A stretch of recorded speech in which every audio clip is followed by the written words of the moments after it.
வணக்கம் நண்பர்களே. நம்ம இன்னைக்கு பார்க்கக்கூடிய தலைப்பு வெகுளாமை அதிகாரம் 31. அப்படின்னா என்னன்னு பார்க்குறீங்களா? கோபத்தை தவிர்த்தல். நல்லா கவனிங்க. கோபத்தை கட்டுப்படுத்தக்கூடாது, தவிர்க்கணும். நம்ம எந்த ஒரு விஷயத்த கட்டுப்படுத்தணும்னு நினைக்கிறோமோ அதை நம்மளை மீறி நம்மளை ஜெயிச்சுட்டு போயிடும். அதனால கட்டுப்படுத்தி ரொம்ப கஷ்டப்படணும் அவசியம் இல்லை. அதை தவிர்த்துட்டு ஈஸியாக போயிடுங்க. இப்போ இந்த சுகர் பேஷண்ட் இருக்காங்க பார்த்தீங்களா, அவங்க கிட்ட போயிட்டு இனிப்பான பழங்களை கொடுத்து பாருங்க. ஐயோ இது வேணாப்பா, எனக்கு ஒத்துக்காது, என் உடம்புக்கு வராது, தலை சுத்தம் மயக்கம் வரும், இது எனக்கு வேண்டாம் அப்படின்னு தவிர்த்துட்டு போயிடுவாங்க. அது மாதிரி இந்த கோபம் அதிகமாக வரும்போது, ஐயோ இந்த கோபம் வேணாப்பா, எனக்கு இது வந்தால் பல பிரச்சனை வரும், சுற்றுத்தார் நண்பர்களை இழப்போம், ஃபேமிலி மெம்பர்ஸ் மன கஷ்டம் ஏற்படும், அதனால இந்த கோபம் எனக்கு வேணாம், இந்த டைமில் நான் கோவப்பட்டு என்ன பண்ண போகிறேன், அதனால் வேண்டாம் அப்படின்னு அதை தவிர்த்துடுங்க. ரொம்ப இனிமையாக இருக்கும், மகிழ்ச்சியாக இருக்கும் வாழ்க்கை. ஸோ இதை எப்படி தவிர்க்கணும் அப்படின்னு வள்ளுவர் என்ன சொல்றாருன்னு பார்ப்போம். நம்முடைய கோபம் கண்டு எங்கே பயப்படுகிறார்களோ அங்கே கோபத்தை கட்டுப்படுத்த வேண்டும். நம்முடைய கோபத்தை கண்டு அஞ்சாதவர்களிடம் கோபத்தை காட்டினால் என்ன, காட்டாவிட்டால் என்ன. இப்போ நம்ம கோவப்படுறோம், நம்ம கோவப்பட்டா அவன் பயப்படுவான், அவன் பாதிப்படைவான்னு தெரியுதா, அந்த இடத்துல நீங்க கோவத்தையே காட்டாதீங்க. நம்மளோட சின்ன ஆளு, சின்னவங்க, அவங்க கிட்ட கோவத்தை கட்டி என்ன நீங்க சாதிக்க போறீங்க? எதையும் மாற்ற முடியாது. நம்மை விட பெரியோர் இடத்தில் கோபத்தை காட்டினால் அது நமக்கு துன்பத்தை விளைவிக்கும். பாருங்க, இப்ப நம்மளோட பெரிய ஆளு, ஒரு பெரிய பணக்காரன், ஒரு உயர் அதிகாரி, ஆபீசர்ஸ் கிட்ட போயிட்டு உங்க கோவத்தை நான் இப்படித்தான் அப்படித்தான் அப்படி இப்படின்னு பேசுறீங்கன்னா என்ன ஆகும்? மொத்தமா போயிட்டு வா தம்பின்னு அனுப்பிடுவாங்க. அதை விட ரொம்ப மோசமானது, கேடு விளைவிக்க கூடியது எது அப்படின்னு பார்த்தீங்கன்னா, நம்மை விட மெலியோரிடம், நம்ம விட சின்னவங்க கிட்ட நம்ம கோபத்தை வெளிப்படுத்துறது அப்படின்னு வள்ளுவர் சொல்றார். நாம் யார் மீது கோபம் கொண்டாலும் அதனை உடனடியாக மறந்து விட வேண்டும். இல்லையேல் அந்த கோபமே நமக்கு தீமையை தேடி வரும். எங்க யார் மேல கோபம் அது மறந்துட்டு போயிட்டு ஈஸியா தள்ளி விட்டு போயிட்டே இருங்க. அந்த கோபத்தை மனசுல வச்சுக்கிட்டே இருந்தீங்கன்னா தேவையில்லாத பகை, தேவையில்லாத உடல் உபாதைகள் ஏற்படும். எதுக்கு? நமக்கு பிரச்சனைங்க நாமளே தேடி வரணும். ஒரு விஷயம் நடந்து முடிஞ்சிச்சு, அந்த முடிஞ்ச விஷயத்துக்காக நாம ஏன் அப்படியே மூஞ்சி தூக்கி வச்சுன்னு ஒரு மாதிரி இறுக்கமா இருக்கணும்? தேவையில்லை. ஒருவரின் முகத்தில் சிரிப்பையும் மனதின் மகிழ்ச்சியையும் கொன்றுவிடும் கோபம். இந்த கோபத்தை விட வேறு பகை நமக்கு உண்டோ?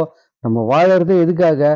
சிரிப்பு, சந்தோஷமா, மகிழ்ச்சி, ஆனந்தமா இருக்கணும்னு வாழறோம். ஆனா இந்த மாதிரியான விஷயத்துக்காக, கோபத்தினால எல்லாத்தையும், நீங்க கோவப்படும் போது நம்ம முகம் எப்படி இருக்கும், நம்ம மனசு எப்படி இருக்கும், நம்ம உடலுடைய செயல்பாடுகள்லாம் எப்படி இருக்கும், ஒரு மாதிரி ரஃப் அண்ட் டப்பா இருக்கும். அதுல இருந்து வெளியே வந்துட்டு கொஞ்சம் ரிலாக்ஸ் ஆகி பாருங்க, எவ்வளவு ஃப்ரெஷ்ஷா இருக்கும்.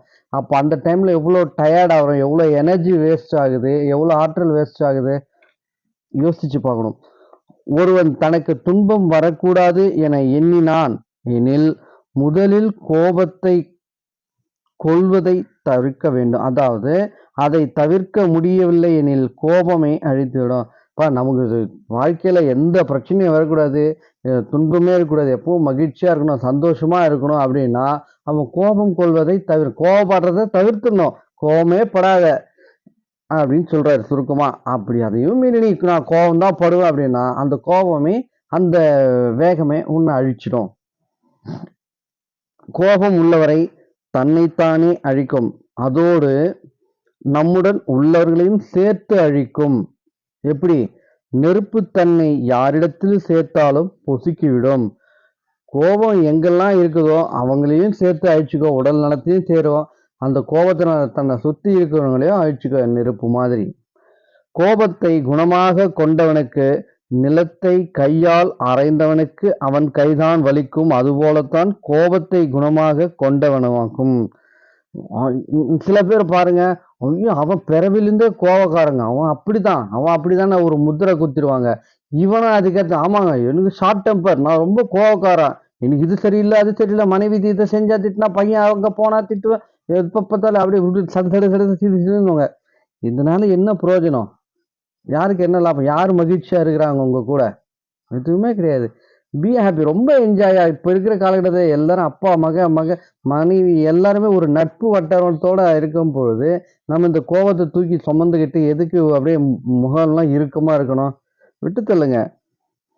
நெருப்பினால் சுட்டெரிப்பது போன்ற துன்பத்தை நமக்கு ஒருவன் செய்தான் என்றாலும் அவன் மீது கோபம் கொள்ளாமல் தவிர்ப்பதுதான் நன்று.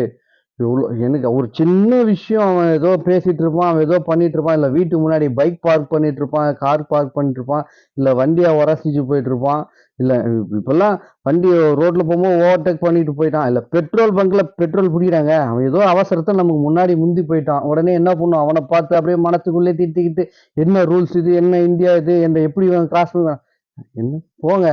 அதிகபட்சம் 2 நிமிஷம் உள்ள 1 நிமிஷம் அந்த 300 ரூபா 400 ரூபா பெட்ரோல் பிடிக்க பிடிச்சிட்டு போட்டோமே. எதுக்காக நம்ம அப்படி ஒரு இறுக்கத்துக்கு போகணும்? வேண்டாம். நெருப்பினால் சுட்ட, அதாவது தீக்காயமோ, உடல் காயமோ, மனசளவுல காயமோ, எந்த ஒரு காயத்தை ஒருவர் நமக்கு ஏற்படுத்தினாலும் அவரை பொறுத்து மன்னித்து, சரி போ, முடிஞ்சு போச்சு, நீ எனக்கு பண்ணிட்ட, இதனால உன் மேல நான் கோவப்பட்டு திரும்ப நான் பண்ண அவசியம் இல்லை, போ. இன்னைக்கெல்லாம் நடக்கின்ற பெரிய பெரிய கொலைகள் இதெல்லாமே பார்த்தீங்கன்னா வஞ்சகம் தான், அந்த மனசுல வச்சுக்கிற அந்த கோவம் தான், எப்படியாவது பழி தீர்த்தணுன்றதுனால தான். சரி, நீ பதிலுக்கு நீ அவனை கொலை பண்ணிட்ட, அதுக்கப்புறம் 7 வருஷம் 8 வருஷம் 10 வருஷம்னு குடும்பம், குட்டி, குழந்தை எல்லாத்தையும் விட்டுட்டு ஜெயில போயிருக்கணுமே. இதெல்லாம் எதனால? கோபத்தினால். கொஞ்சம் நம்ம நிதானமா யோசிக்க வேண்டிய காலகட்டம். ஒருவன் தன் மனதளவில் கூட அடுத்தவர் மீது கோபம் கொள்ளாமல் இருப்பான் என்றால் அவன் நினைத்த நன்மைகள் எல்லாம் அவனை தேடி வரும். மனசு அளவு கூட யார் மேலேயும் நீங்க கோபப்படாம இருந்தீங்கன்னா உங்களுக்கு வாழ்க்கைக்கு தேவையான அத்தனை மகிழ்ச்சியான செயல்கள் அனைத்துமே நம்மளை தேடி தேடி வரும் அப்படின்னு வள்ளுவர் சொல்றார். கோபத்தில் அளவு கடந்து சென்றவர் இறந்த பிணத்திற்கு ஒப்பாவர். கோபத்தை அடியோடு துறந்தவர் துறவி, இறைவனை வணங்கும், இறைவனை போற்றி துதிக்கும் அந்த துறவி, அந்த பெரியவர்களுக்கு இணையாக கருதப்படுவர் அப்படின்னு வள்ளுவர் சொல்றாரு. இப்பேற்பட்ட கோபம் நமக்கு தேவையா? தேவையே இல்லை. நாம தான் முடிவெடுக்கணும். கோபப்பட வேண்டிய, அதாவது கோபப்பட்டாலும் அளவோடு கோபப்படுங்க. கோபமே படக்கூடாது, வேணவே வேணாம். கோபம், இப்போ ஒரு குழந்தை தவறு செய்யறான் அப்படின்னா அவனை ஒரு குரலை உயர்த்தி அவன் மேல இது சரியில்லை, இது தவறு நம்ம சுட்டி காட்டுற இடத்துல நம்ம இருக்கணும். அதுவே அது அதுவே பழக்கமாக கோவப்பட்டுக்கிட்டே இருக்கணும், கோவப்படணும், அப்படியே அவனை வெறுப்பா இருக்கணும் அப்படிலாம் தேவையில்லை. கோபம் நல்லது இல்லை என்றாலும் சுட்டி காட்ட வேண்டிய இடத்தில் கொஞ்சம் குரலை உயர்த்தி பேசுறது தப்பு இல்லை. சரிங்களா? எனவே நன்றி நண்பர்களே.